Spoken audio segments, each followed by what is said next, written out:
Yo, what's going on, guys? It's Kevin the Tech Ninja here, and today we're talking about the GMC Sierra EV Denali Edition 1. Now, last week I had a chance to check it out for about an hour in Detroit, my hometown, for a quick exclusive peek at the truck. A lot of details were not finalized, so I'll share with you what I know and what I can be sure about. So first, let's talk about some of the stats that you guys want to know. It has around 400 miles of range on a full charge with around 750 horsepower and 785 pounds of torque in the max power mode. It goes from 0 to 60 in 4.5 seconds. All this is according to GM. So this is a full-size truck with performance in mind. And by performance, they mean power and hauling, allowing you to haul up to 9,500 pounds. There's also a feature called the Multi-Pro Mid-Gate Expandable Bed, and it offers room for hauling longer items, as you can see here with this kayak, while still enabling room for rear seat passengers.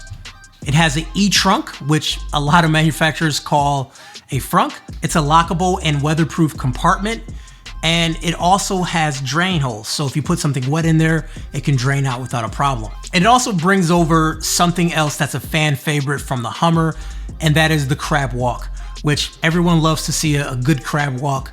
Well, this truck can do it too. A lot of EV trucks have the ability to provide power. On this truck, it's called the Onboard Power Station Pro, which turns this truck into a mobile power source with up to 10.2 kilowatts of offboard power with 10 outlets. So for a real world comparison, powering the essentials in a house for roughly 21 days, which is crazy to think about. Now, when it comes to charging, you can use 800 volt DC public fast charging for up to 350 kilowatts, which is around 100 miles of range and about 10 minutes of charging, which is the fastest charger in any truck announced thus far. Now, I did question how much range will be lost during towing. While they can't give numbers just yet, they said the testing numbers are really good, and one of the engineers said that we will be surprised at what they come out with when those numbers are official. But I was asking that question, so don't worry, that is something that people really want to know. Now, since this truck is a Denali, it has all the premium interior trimmings, like it has this open pore wood grain, has aluminum, has etched stainless steel, a panoramic fixed glass roof, and premium stitching in the seat. I mean, it looks really good when you're inside. It looks like a premium vehicle. And that's kind of what you expect from Denali. Like what I've seen over the years, any type of Denali truck always was decked out on the inside, and this one is no different. Inside, there's also a 16.8-inch diagonal infotainment system, 8-inch heads-up display, and this gives you like this futuristic looking interior. Overall, my time with the truck was extremely limited, but I will say this truck looked really good. It was super clean, had really great designs, the lighting cluster looked great, the emblem on the front was really cool and how it's kind of backlit. I mean, there's so many great things about this truck that, would really excite me.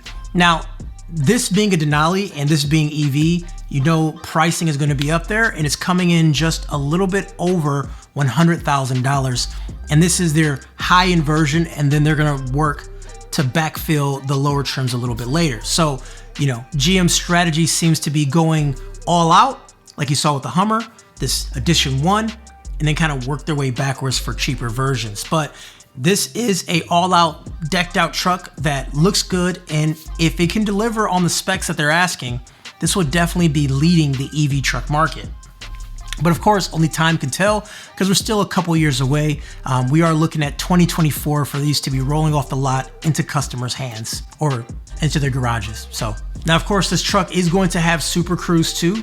And Super Cruise, if you don't know, is like their autonomous driving. And in my experience, Super Cruise has came a long way, and I do prefer it better than autopilot on Tesla. I think it is more reliable, it works better, and also it is included in a lot of their vehicles, not an upgrade.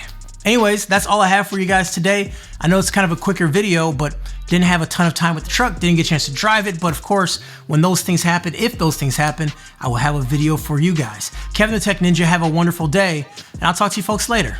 Peace.